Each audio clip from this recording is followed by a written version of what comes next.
Olá! Hoje a gente vai mergulhar num tema que, assim, à primeira vista pode parecer um detalhe. Um detalhe, né? Sim, a postura do corpo na hora de orar. A gente recebeu um material muito bom, um estudo do blog Estudos Bíblicos, que se chama Oração de Joelho. E a proposta é essa: tentar entender o que está por trás de um gesto tão específico como se ajoelhar. Exato. E o ponto de partida do estudo é uma observação bem interessante, de que talvez a nossa geração, hoje em dia, não dê mais tanta importância para isso. A gente vive num ritmo tão acelerado, tudo é tão mental, que a dimensão física da fé, às vezes, fica meio de lado. Fica esquecida. Isso. O que a gente vai explorar hoje é porque os textos bíblicos parecem dar tanto valor a essa postura. Perfeito. Então a nossa missão aqui é investigar o simbolismo por trás dos joelhos no chão. Será que a forma como o corpo se posiciona faz mesmo alguma diferença na comunicação com o divino? Ou é só tradição? É uma ótima pergunta. Vamos ver o que as fontes nos dizem. Ok, então vamos começar a destrinchar isso. A primeira questão que o material levanta é bem direta. Existe uma postura certa para orar. E o curioso é que a resposta inicial é não.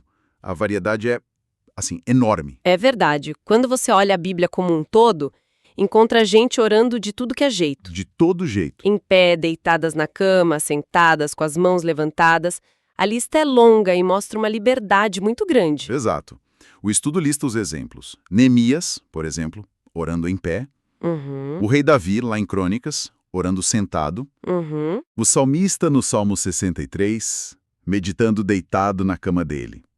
Moisés, em Êxodo, se inclinando até o chão. Jesus, no Getsêmani, prostrado.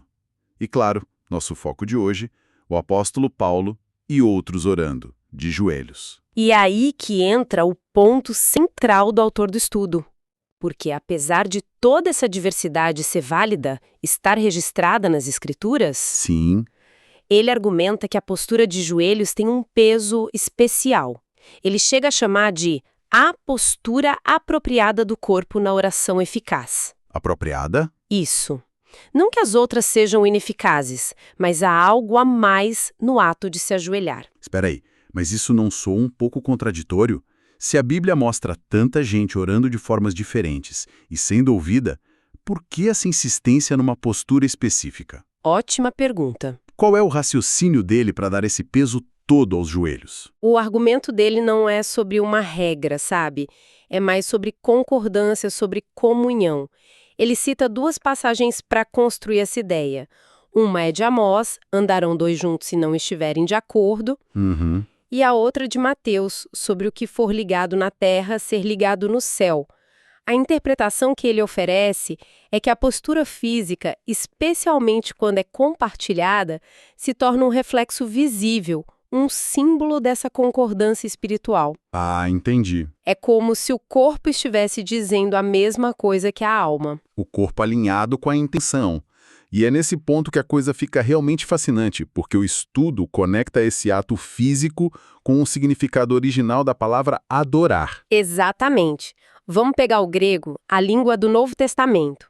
A palavra para adorar é proskyneu. Proskyneu. Isso, ela aparece mais de 50 vezes. E quando você vai na etimologia dela, como o estudo faz, citando o léxico de Strong, você descobre que ela significa literalmente beijar a mão de alguém, em sinal de reverência, e, por extensão, ajoelhar-se ou prostrar-se para prestar homenagem. Nossa, então não é que o gesto representa a adoração. O gesto é parte da definição da palavra. Exato. Isso muda tudo. É como se, para os escritores bíblicos, fosse impossível conceber uma adoração que fosse puramente mental, sem um reflexo no corpo. Precisamente, o ato físico está embutido no conceito. O estudo até dá o contexto cultural, dizendo que entre os povos orientais da época, como os persas, a expressão máxima de reverência a um rei era cair de joelhos e tocar o chão com a testa. Não era apenas um gesto, era o gesto de submissão. O gesto de respeito. Faz todo sentido. E essa conexão ela se mantém quando a gente vai para o Antigo Testamento ou para o hebraico. Se mantém, e de forma impressionante. A palavra hebraica correspondente é shachá. Xaxá. E o estudo traz dois exemplos que são perfeitos. Em Números, quando Balaão vê o anjo com a espada, o texto diz que ele se prostrou, com o rosto em terra. A palavra ali é xaxá. Ok. Agora o ponto crucial.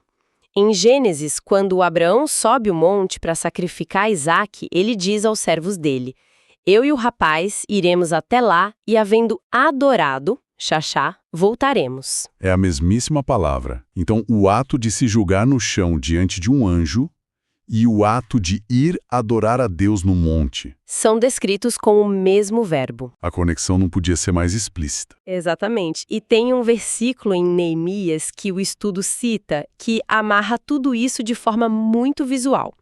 O povo está ouvindo a leitura da lei. E a reação deles é em dois tempos. Primeiro, eles erguem as mãos e gritam amém, amém. É um gesto de louvor expansivo, sabe? Sim, de concordância. E logo em seguida, o texto diz que eles inclinaram-se e adoraram o Senhor com o rosto em terra. O louvor expansivo é seguido pela adoração humilde. Um complementa o outro. Essa conexão entre a palavra e o gesto é muito forte. Mas, bom, teoria é uma coisa, prática é outra. O estudo mostra se essa postura era realmente comum no dia a dia das pessoas na Bíblia.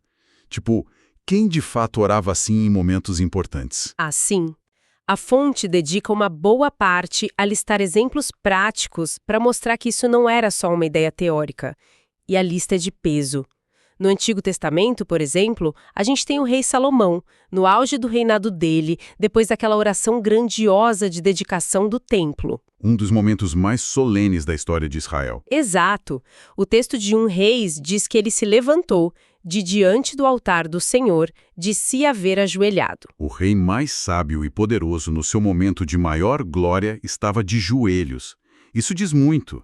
Quem mais? Temos o profeta Elias, no Monte Carmelo, depois de derrotar os profetas de Baal, num momento de intercessão intensa pela chuva, ele não fica de pé, imponente. Não? Ele sobe ao cume do monte e, diz o texto, inclinou-se por terra e meteu o seu rosto entre os seus joelhos. É uma imagem de contorção de entrega total. Total. E temos Daniel, que talvez seja o exemplo mais famoso de teimosia na oração. Ah, o caso da Cova dos Leões? Exato. Mesmo com um decreto real proibindo qualquer oração a não ser ao rei, sob pena de morte, Daniel continuou com sua rotina. 3 vezes por dia ele se punha de joelhos e orava. E a questão é, por que ele insistiu em se ajoelhar? Ele poderia ter orado em silêncio, só mentalmente. Poderia, mas o gesto físico era para ele parte inegociável do ato de orar. Era uma declaração pública de lealdade. Uau! Ajoelhar-se como um ato de resistência política e espiritual, isso dá uma nova dimensão. E quando a gente chega no Novo Testamento, essa prática continua, a gente viu exemplos de reis, profetas, líderes, mas e a figura central do cristianismo? Jesus adotou essa postura também? Essa é a pergunta-chave, e a resposta é sim. O estudo aponta para o momento mais angustiante da vida de Jesus lá no Getsêmani. Certo. Lucas nos diz que, ao se afastar dos discípulos para orar, ele, pondo-se de joelhos, orava. Se o mestre, no momento de maior agonia e submissão à vontade do Pai, escolhe essa postura, Se torna um modelo poderosíssimo para os seguidores, né? com certeza. E os discípulos seguiram esse modelo. De forma muito marcante. O estudo nos lembra de Estevão, o primeiro mártir. Enquanto ele era apedrejado, suas últimas palavras foram uma oração. E o texto de Atos faz questão de registrar. E, pondo-se de joelhos, clamou com grande voz. No limiar da morte, ele se ajoelha. Nossa, Temos Pedro, que antes de ressuscitar Tabita, pôs-se de joelhos e orou. E o apóstolo Paulo, que parece ter um carinho especial por essa postura. é verdade, o estudo destaca bastante o Paulo. Sim, na despedida emocionada dos anciãos de Éfeso na praia, ele se pôs de joelhos e orou com todos eles. E mais explicitamente, na carta aos Efésios, ele escreve: por esta causa me ponho de joelhos perante o Pai. Não é uma metáfora, sabe? Não é uma figura de linguagem. Não, ele está descrevendo o seu ato físico de orar por aquela comunidade. E ainda tem aquela curiosidade sobre Tiago, o irmão de Jesus, que o estudo menciona.